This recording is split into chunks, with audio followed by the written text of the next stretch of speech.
Snow fell outside in soft, swirling patterns, blanketing the world in white. Inside the house, the air was heavy, filled with tension rather than warmth.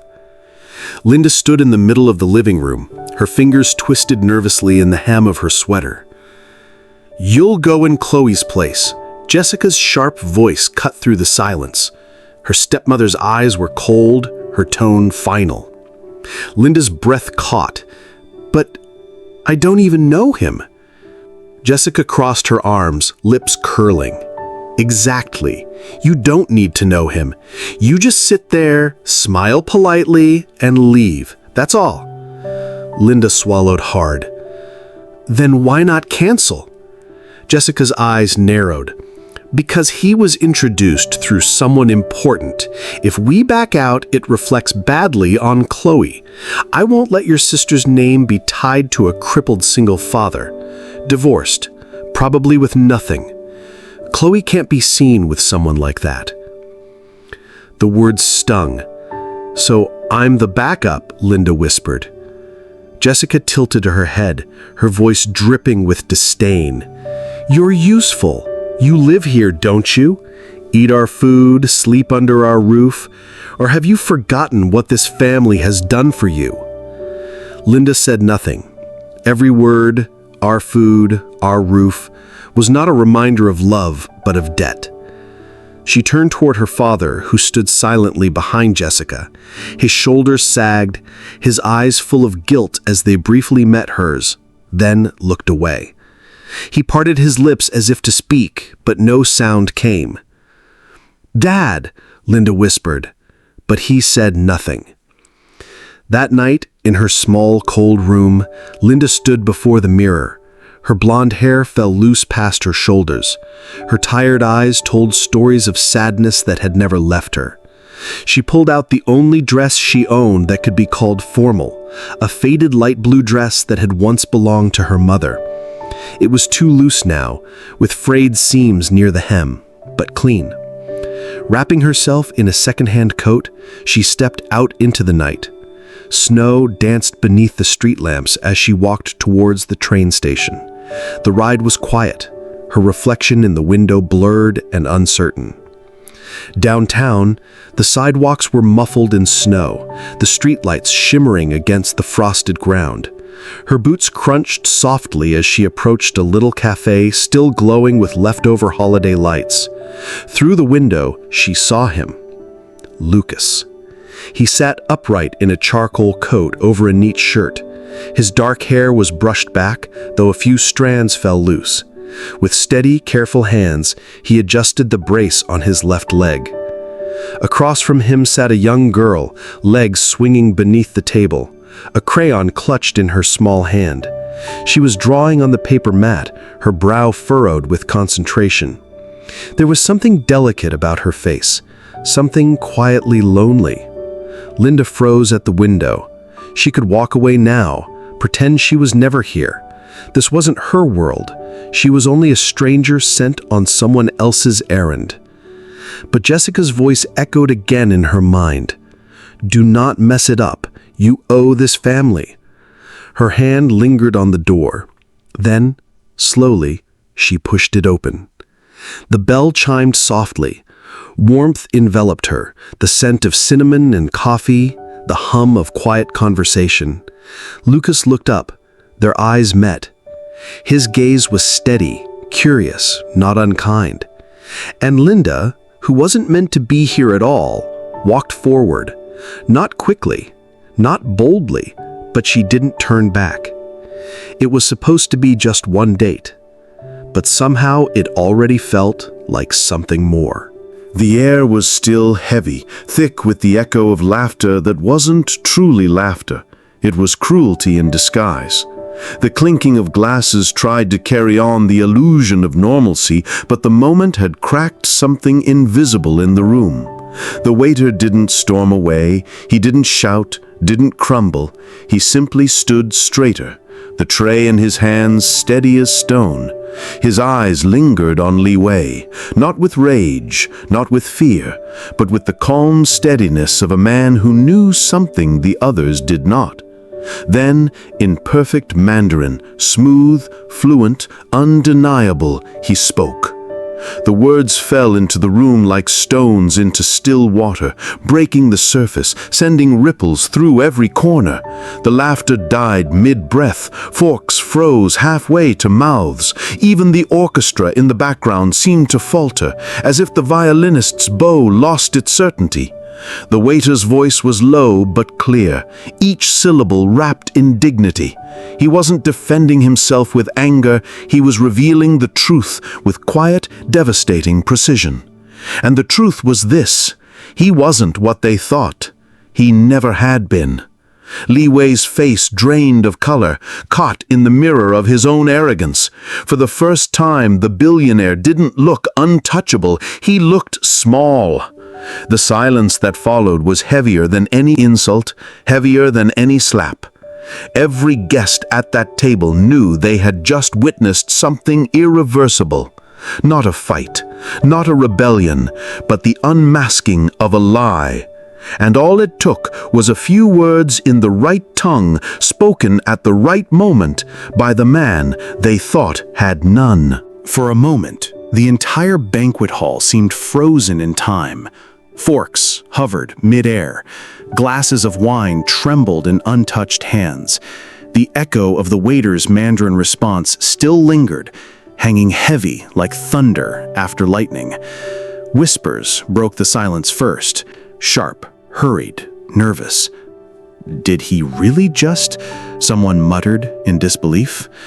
A few guests shifted uncomfortably in their seats, glancing at one another, unsure whether to laugh, to applaud, or to hide behind their champagne glasses. Li Wei's smirk had vanished. The color drained from his face, replaced by a flush of anger he tried and failed to disguise. His hand gripped the edge of the table, knuckles whitening, as if the polished wood itself could shield him from the humiliation burning into his skin. But the waiter, however, stood calm. His eyes neither defiant nor apologetic, simply steady, as if holding a mirror up to the room and letting everyone see themselves in it. That calmness was louder than any insult, heavier than any punch. A couple of younger guests exchanged glances, their whispers no longer mocking, but filled with awe. A woman at the far end of the table lowered her gaze, ashamed of the laughter she had joined in just minutes before. The balance of the room had shifted. It was no longer Li Wei's stage. It was the waiter's truth that filled the air. And in that truth, everyone felt the weight of their own silence. The air was no longer his. Li Wei, once the center of every room he entered, now looked like a man exposed under a spotlight too bright to bear. His arrogance, his rehearsed charm, his carefully constructed image, it all began to crack. He leaned back in his chair, forcing a hollow laugh, but the sound rang false, bouncing awkwardly against the walls of the banquet hall. His voice, once commanding, trembled at the edges. "It was only a joke," he muttered, but the words carried no weight. The waiter didn't answer. He didn't need to. His silence, his stillness, was a force greater than any retort. With every second that passed, his quiet dignity became sharper, clearer, impossible to ignore. Around the table, the shift was visible. Guests who once leaned toward Li Wei now leaned away, their eyes turning toward the waiter as though drawn by gravity. Whispers moved faster, crossing the room like sparks catching fire. What had been hidden in the corners of their thoughts, the unease with Li Wei's cruelty, the fatigue of bowing to his wealth, was now spoken, in glances, in murmurs, in the subtle turning of shoulders. It wasn't the waiter's words alone that unraveled Li Wei. It was the truth they carried, truth that money could not buy. Truth that mocked every empire he had built on fear and ridicule. And as Li Wei sat trapped in his own seat, chest tight with humiliation he couldn't disguise, it was clear. The room no longer belonged to him. A woman in a red silk gown lowers her champagne glass, her eyes narrowing at Li Wei, then softening as they land on the waiter. A barely visible nod, small but defiant, tilts her chin. An older gentleman, fingers tightening around his cane, his lips pressing into a thin line. Then, slowly, he taps the cane against the marble floor. Once, twice, a rhythm of agreement. The sound ripples. A younger man, once laughing at Li Wei's jokes, now shifts in his seat, guilt flickering across his face. He clears his throat, then offers the waiter a firm, deliberate nod, an acknowledgement that carries weight. Then, silence. The camera pans across the table. The only sound is the faint clink of a spoon against porcelain as someone, quietly but intentionally, begins to applaud. Soft, hesitant, but it grows. Hands join, a few at first, scattered across the grand hall, then more, palms meeting palms in a rhythm that fills the space. Not thunderous, not wild, but steady, controlled. The kind of applause that is not just for courage, but for truth. His jaw tight, a bead of sweat tracing down his temple, eyes darting, searching for loyalty he no longer commands. The waiter, in contrast, stands still, chest rising and falling with calm certainty. No smile, no triumph, just presence. And in that presence, the room has chosen. The camera lingers on Li Wei's face. Once carved with arrogance, it now trembles beneath the weight of silence. His smirk falters, lips twitching as if to summon one more insult, one more cruel joke, but nothing comes. His hands, fingers that once snapped at servants, now tremble around the stem of his wine glass. The red liquid inside shakes, betraying the quiver of his grip. He tries to steady it, but the tremor only grows. A murmur spreads across the table like fire through dry grass. Not loud, not chaotic, just whispers. Names, words, stories. Guests leaning toward one another, trading truths they had once ignored. Did you hear what he said? This isn't the first time. I always wondered. Now it's clear. Li Wei hears them. Every syllable cuts deeper than any blade. He forces out a laugh, brittle, echoing falsely in the marble hall. "Come now, it was a joke," he stammers, his Mandarin suddenly stiff, clumsy. But the room doesn't laugh with him this time. The sound dies in his throat, swallowed by the weight of judgment pressing in from every side. Cut to the waiter, still motionless, eyes steady, arms at his side. Not a word, not a gesture, just presence. That quiet strength becomes unbearable for Li Wei, a mirror he cannot shatter. Li Wei's facade begins to crumble in real time. His collar seems too tight, his once gleaming watch suddenly a shackle. He pulls at his tie, loosening it, but the gesture reeks of desperation, not charm. The applause that once mocked him now turns into something heavier. Silence. Heavy, punishing silence. Every guest, every eye, every heart in the room feels united, not in fear of him, but in quiet defiance against him. The emperor has no clothes, and for the first time in years, Li Wei knows it. The banquet hall no longer feels golden. The chandeliers still burn, but their light seems colder now, casting Li Wei not as a king, but as a man exposed. He slumps back into his chair, shoulders heavy as if the world has finally remembered to press down on him. His eyes dart, searching desperately for an ally, a nod, a smile, someone to laugh with him and dismiss this moment as nothing. But no one comes. A guest who once toasted to his name now looks away, shame flickering across his face. Another guest lowers her glass slowly, deliberately, as though she no longer drinks to Li Wei's empire. The once faithful circle around him breaks apart, not with loud betrayal, but with quiet distance. The whispers that began as sparks now flow like an undercurrent, unstoppable. Stories surface, old scars he left behind, people he ridiculed, debts unpaid. For years, fear kept them silent, but tonight, one quiet act has unchained their tongues.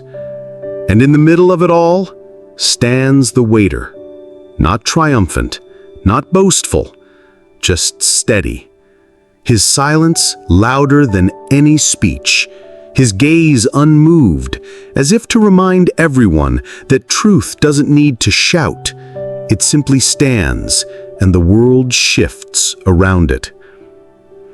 Li Wei tries once more. His voice cracks as he forces a grin. "You'll regret this. All of you will." But the words sound hollow, stripped of power.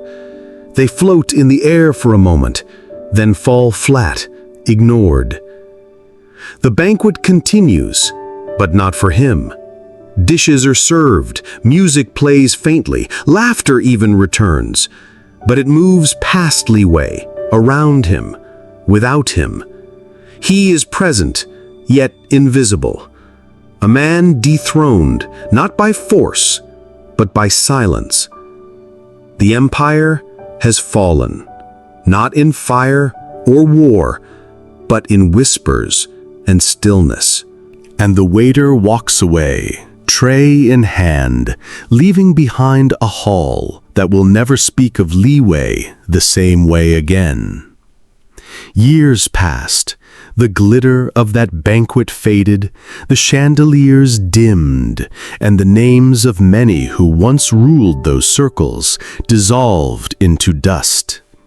Li Wei's empire, once untouchable, crumbled not with a bang, but with a quiet forgetting. His towers sold, his reputation reduced to footnotes, his laughter no longer echoed in any hall. Where his name is spoken now, it is spoken as a warning, not a memory of greatness. But the story of that night survived, not in history books, but in whispers, in retellings passed from lips to hearts. "Do you remember," they say, "the night a simple waiter stood his ground?" A classroom years later, a young teacher tells her students about dignity, not by quoting kings, but by recalling the nameless man who faced arrogance with quiet strength. An old guest from that banquet, now gray-haired, tells his grandchildren how true courage is not in wealth or status, but in standing tall without a crown. The waiter himself is never seen again in their stories. He returns to a life of ordinary service, but his moment of silence becomes extraordinary, carried like a lantern in the dark. In the end, his legacy outlasts Li Wei's fortune, because silence, when born from truth, can echo louder than 1,000 voices. An empty banquet hall, chairs neatly aligned, chandeliers glowing softly. The world moves on, but somewhere, in the hush of memory, the waiter still stands, quiet, steady, eternal. We invite you to join Lightstories if this story strikes a chord with you, makes you smile, or stirs up strong emotions in you. Each story is meant to uplift, heal, and remind you of the beauty that comes from human connection. Share this story with someone who believes in kindness and second chances by clicking the subscribe button and turning on the notification bell. Keep your heart open till we cross paths again, because you never know when someone might ask, "Can I join you here?"